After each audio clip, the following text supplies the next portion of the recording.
Mark, I know you were keen to not let the defeat at Rangers have a kind of negative impact because of the way you had played. Has that been the case this week? Yeah, absolutely. I don't think. In fact, not only not do us damage, but in fact, it's kicked us on again. In terms of the performance, I think I said it last week. That was the key of me having some sort of rationale as to why we could go and beat Dundee. We had to play well, if not win the game. I explained to them at the time, it's always difficult when there we, in really good teams that are playing well at the time and not won. It's a difficult place for any team to get anything.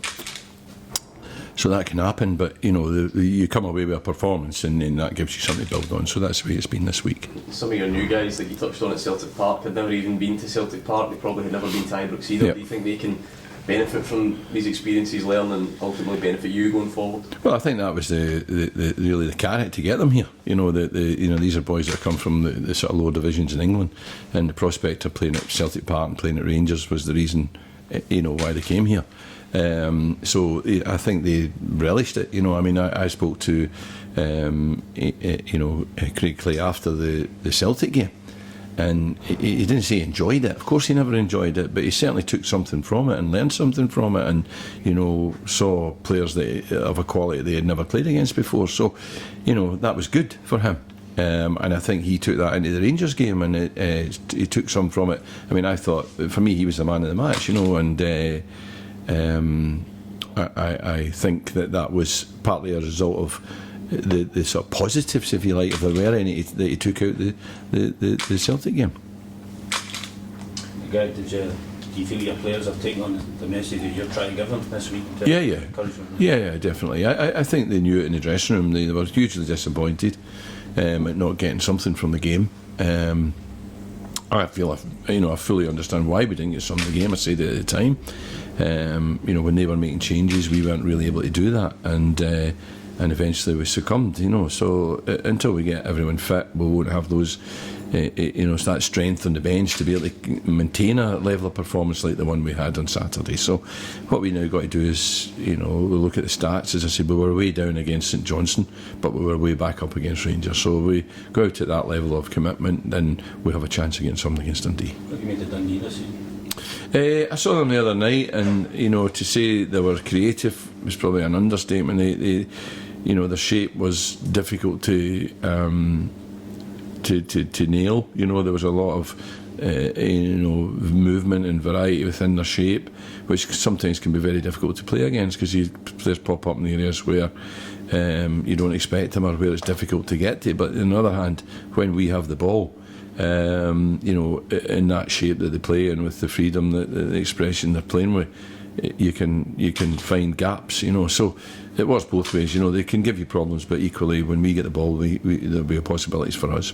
All the more admirable, given the fact that they've lost two of their top players from last. Absolutely. When you lose two players like that, you immediately think. Certainly, I looked at them and thought maybe they're going to struggle with it now, but they haven't. They've held their own. So absolutely credit to them. Yeah. Talk about Dundee there and the way they play. Mark O'Hara, who's a player we've known from his time at Kilmarnock, playing in this different position. Is that the one that's opened your eyes to play? I think that I've always been someone who has been prepared to try and expand players' belief in themselves. So sometimes it takes somebody to look at you and see something a little bit different in you, and clearly that's what Paul's done. He's seen him and he's thought, wait a minute, he could do this job. They lost the other lad, Gary. Gary. They lost Gary, who in a sense last year was that type of player in that area that was creative and was difficult to pin down. And I think Paul sees him as somebody that can do that. Yeah. How are Carl McGhee, Stephen Hamill, guys are that close?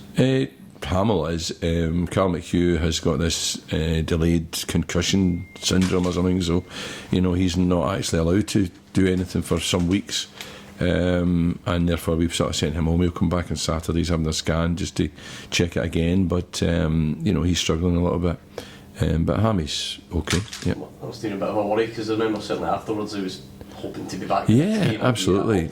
Absolutely, yeah, it is a worry, but equally it's all under control. I think they know what's happened, and there's a sort of prognosis for it, and he's running on that. Wearing your Scotland hat, Mark, what kind of impact does Scott Brown's retirement have on our qualification chances? But I mean, it'd be wrong to say it would have any impact on it. It would also be wrong to say we're not going to miss him.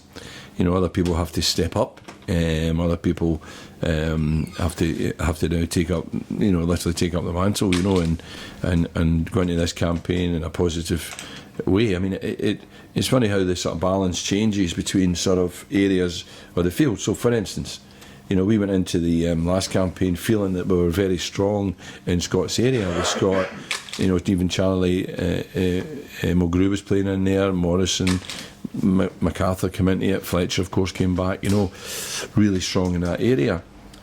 This campaign, we're looking at it now and we're seeing, you know, the likes of James Forrest and Mackay and Burke and Snodgrass and suddenly and Ritchie, and it's in those forward positions we look as if we're really strong, you know. So, you know, the emphasis of the way we'll play and the emphasis of what we're able to do because of the players we have available changes, you know. So we have to exploit what we have. So Scott's gone. It leaves us not as strong in that in the area, but at the same time, as I say, in other areas people are stepping up, you know, so it balances out hopefully. Not long before the first game, of course, you're looking forward to. Yeah, absolutely. I mean, I've got a big game on Saturday. It's a really important game for us on Saturday, so I've not thought too much about it, but of course I've been speaking to Gordon almost on a daily basis in the last week or so as we come to actually nailing the squad, or came to nailing the squad. And yeah, I'm looking forward to, you know, a more successful campaign. Yeah. What about the amount of money that clubs will receive from Celtic's success in the Champions League? How, if that amount comes to tomorrow, how would you like that spent? I don't actually. We've not had that discussion yet, so I've got no idea how and when it arrives. I don't know if it's a bag of cash. Is it? Does Peter bring over a wedge? I don't know. I'm sure they'll hang on to it as long as they can. I honestly don't know how it impacts. Alan and I have not had that discussion, but it can only be positive, and you know, and obviously we're grateful for their contribution, and we wish them luck, and hopefully if they go further, it brings more. So, you know, happy days.